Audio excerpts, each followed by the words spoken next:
Assalomu alaykum boshliq. Tug'ilgan kunlaringizni tabriklayman. Rahmat kattakon. Bugun dam olsangiz bo'lardi boshliq. Ishlab o'rganib qo'yganman, bilasan-ku. Ha, yaxshi.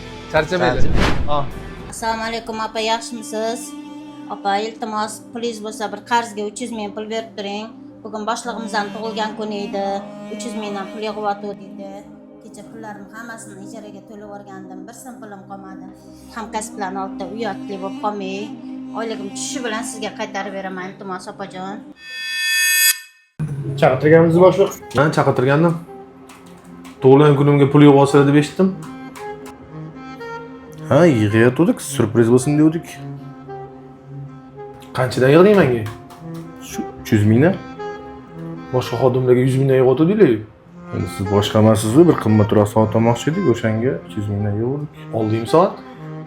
Yo'q, hali ulgurmadik. Qata dollar qilib qo'ydim. Shu soatning o'rniga dollar olib qo'ysam bo'ladimi? Bo'ladi. Sizga deb yig'ilgan axir boshqa. Rahmat. Rahmat. Olmasam xafa bo'lasizlar-da. Albatta, sizga deb yig'ilgan-ku axir.